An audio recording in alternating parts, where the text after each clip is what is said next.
Football ലോകം കണ്ട ഏറ്റവും മികച്ച പ്ലെയറിൽ ഒരാളായ ക്രിസ്ത്യാനോ റൊണാൾഡോയുടെ ഏറ്റവും അവസാനത്തെ മത്സരം, ഇൻ്റർനാഷണൽ മത്സരം ചിലപ്പോൾ ഈ റൗണ്ടിലായിരിക്കും.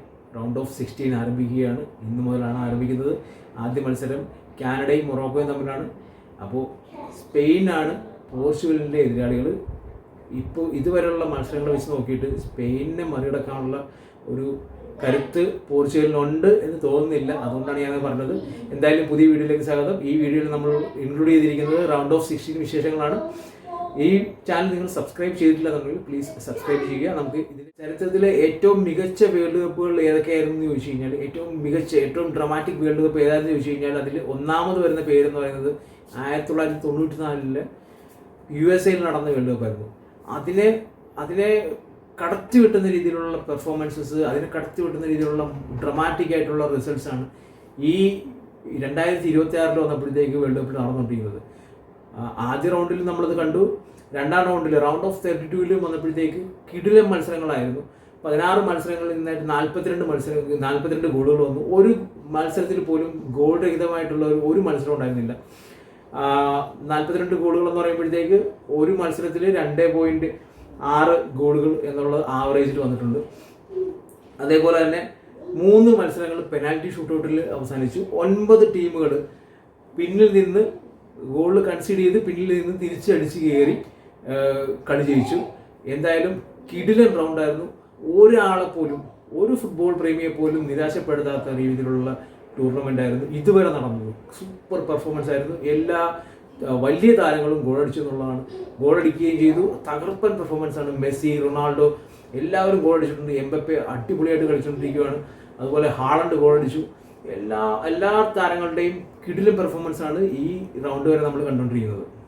ഇതുവരെ നടന്ന എല്ലാ മത്സരങ്ങളിലെയും ഏറ്റവും പ്രധാനപ്പെട്ട ടാക്ടിക്സ് എന്ന് പറയുന്നത് അറ്റാക്കിംഗ് ആയിരുന്നു. ആ അറ്റാക്കിംഗ് ഉണ്ടായിരുന്നത് കൊണ്ട് തന്നെയാണ് ഒരു മത്സരം പോലും ബോറിംഗ് ആകാതെ തരുന്നത്. ഒരു മത്സരത്തിൽ മാത്രമേ കുറച്ചെങ്കിലും അത് കുറഞ്ഞിട്ടുള്ളൂ. അത് കൊളംബിയക്കെതിരെയുള്ള ഘാനയുടെ മത്സരമായിരുന്നു. ഒരു ഷോട്ട് പോലും വന്നില്ല എന്നുള്ളതാണ് അതിനകത്തൊരു പോരായ്മ എന്ന് പറയുന്നത്. ബാക്കി എല്ലാ മത്സരങ്ങളും കിടിലൻ മത്സരങ്ങളായിരുന്നു. അതിൽ എടുത്തു പറയേണ്ടതായിട്ടുള്ള 1-2 മത്സരങ്ങളുണ്ട്. അതിൽ ഏറ്റവും മികച്ചു നിന്നതെന്ന് പറയുന്നത് ഒരു സംശയമില്ല കേപ്പ് വെർദയുടെ പെർഫോമൻസ് ആയിരുന്നു. അതും ലോക ചാമ്പ്യന്മാരായിട്ടുള്ള മെസ്സിയുടെ അർജന്റീനയ്ക്കെതിരെ അവസാന നിമിഷം വരെ, അവസാന വിസിൽ വരെ പൊരിഞ്ഞ പോരാട്ടം തന്നെ നടത്തിയിട്ടാണ് അവർ പോയത്. 2 തവണ പുറകിൽ നിന്നും അതും 2 കിടിലൻ ഗോളുകൾ അടിച്ചിട്ട് അവർ ഒപ്പമെത്തി. എല്ലാ അർജന്റീന ഫാൻസിനെയും അവർ മുൾമുനെ നിർത്തിയിട്ട് അവസാനമാണ് അവർ തോറ്റത്.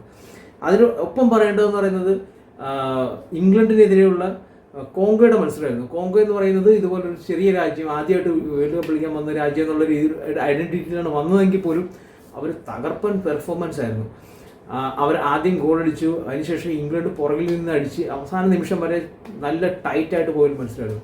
പിന്നീട് പറയേണ്ടതെന്ന് പറഞ്ഞാൽ ഐവറി കോസ്റ്റിൻ്റെ മത്സരമായിരുന്നു. ഐവറി കോസ്റ്റ് ഏറ്റവും യങ്ങസ്റ്റ് സ്ക്വാഡായിട്ടാണ് ഇപ്പം ഈ വർഷം കളിക്കാൻ വന്നത്. 12 പേര് 25 വയസ്സിൽ താഴെയുള്ളവരായിരുന്നു. വളരെ യങ് സ്ക്വാഡായിരുന്നു. അവർ നല്ല പെർഫോമൻസ് കാഴ്ചവെച്ചിട്ടാണ് അവർ കീഴടങ്ങിയത്. അതേപോലെ തന്നെ പറയേണ്ടതെന്ന് പറയുന്നത് 2 ടീമുകളുടെ പുറത്താകലാണ്. വലിയ 2 ടീമുകളെന്ന് നമ്മൾ കരുതിയിരുന്നത് നെതർലാൻഡ്സും അതുപോലെ തന്നെ ജർമ്മനി ശരിക്കും പറഞ്ഞാൽ അവരുടെ ആ ഒരു പെർഫോമൻസ് വെച്ചിട്ട് അവർ ഡിസർവ് ചെയ്യുന്നില്ല. അത്രയ്ക്ക് മോശമായിട്ട് കളിച്ചു എന്ന് വേണം പറയാനായിട്ട്.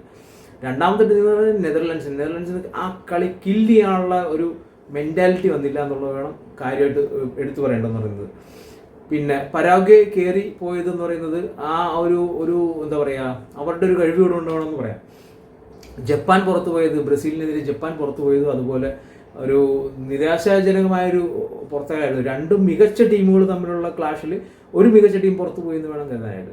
സ്പെയിൻ, മൊറോക്കോ എന്നീ ടീമുകൾ, സ്പെയിൻ, മെക്സിക്കോ എന്നീ ടീമുകൾ ഈ ലോകകപ്പിൽ ഇതുവരെ ഗോളുകളൊന്നും കൺസീഡ് ചെയ്തിട്ടില്ല എന്നുള്ളത് വളരെ പ്രധാനപ്പെട്ട ഒരു പോയിന്റാണ്. അതുപോലെ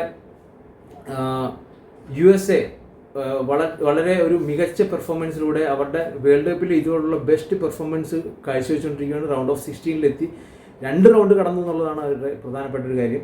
പിന്നെ വരുന്നതെന്ന് പറഞ്ഞാൽ കൊളംബിയ മികച്ച രീതിയിൽ അറ്റാക്കിംഗ് ഫുട്ബോൾ കളിച്ച് നല്ലപോലെ മുന്നേറിക്കൊണ്ടിരിക്കുകയാണ്. അതുപോലെ നോർവേ ഇതേവരെയുള്ള കളി നോക്കിക്കഴിഞ്ഞാൽ വളരെ മികച്ച ഒരു പെർഫോമൻസ് ആയിരുന്നു. കഴിഞ്ഞ മത്സരത്തിൽ അവർ പുറകിൽ നിന്ന ശേഷം തിരിച്ചടിച്ച് വരികയായിരുന്നു. അത് ഐവറി കോസ്റ്റിനെതിരെ ആയിരുന്നു. അതും നല്ലൊരു മികച്ച മത്സരമായിരുന്നു. ഗോൾ വേട്ടയിൽ മെസ്സി മുന്നിട്ട് നിൽക്കുകയാണ്. എല്ലാ മത്സരങ്ങളിലും ഗോൾ അടിച്ച് മെസ്സി മുന്നിട്ട് നിൽക്കുകയാണ്. 7 ഗോളുകളാണ് മെസ്സി ഇതുവരെ അടിച്ചിട്ടുള്ളത്.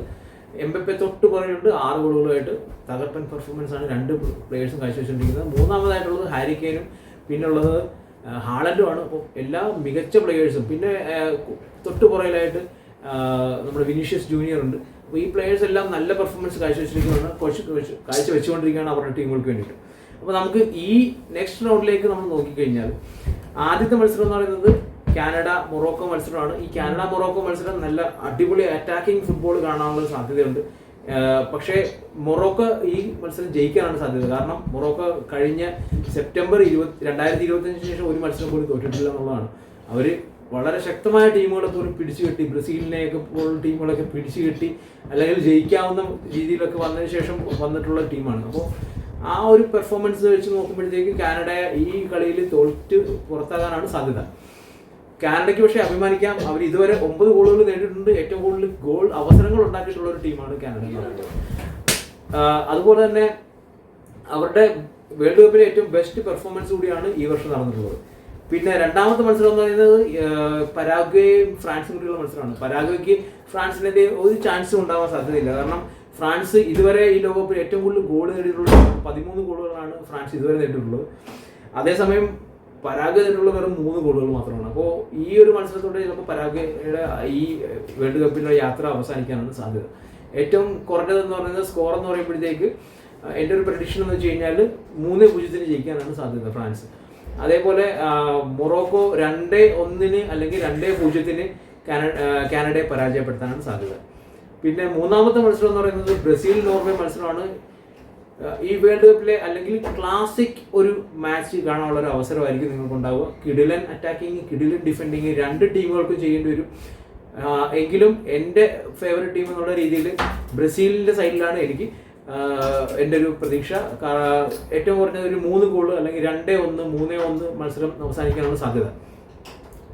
അടുത്ത മത്സരം എന്ന് പറയുന്നത് മെക്സിക്കോ ഇംഗ്ലണ്ട് മത്സരമാണ്. മെക്സിക്കോ ഇംഗ്ലണ്ട് മത്സരത്തിൽ നല്ല അതും ഇതേപോലെ തന്നെ ഒരു കിടിലൻ മത്സരം ആകാനുള്ള സാധ്യത. രണ്ട് ടീമുകളും ഗോൾ അടിക്കുകയും നല്ലപോലെ ഡിഫെൻഡ് ചെയ്യുകയും ചെയ്യുന്ന ഒരു ടീമാണ്. മെക്സിക്കോ ഇതുവരെ ഗോൾ കണ്ടിട്ടില്ല. എന്നാൽ അതേപോലെ തന്നെ ശക്തമായിട്ട് ഉള്ളൊരു അറ്റാക്കിംഗ് നിരയുള്ള ഹാരി കെയ്ൻ്റെ കിടിലൻ 2 ഗോളുകൾ കഴിഞ്ഞ കളി വന്നിട്ടുണ്ടായിരുന്നു. ഗോൾ ഓഫ് ദി ടൂർണമെന്റ് എന്ന് പറയാൻ പറ്റുന്ന ഒരു ഗോൾ അടിച്ചിട്ടാണ് ഹാരി കെയ്ൻ കഴിഞ്ഞ മത്സരം ജയിപ്പിച്ചത്.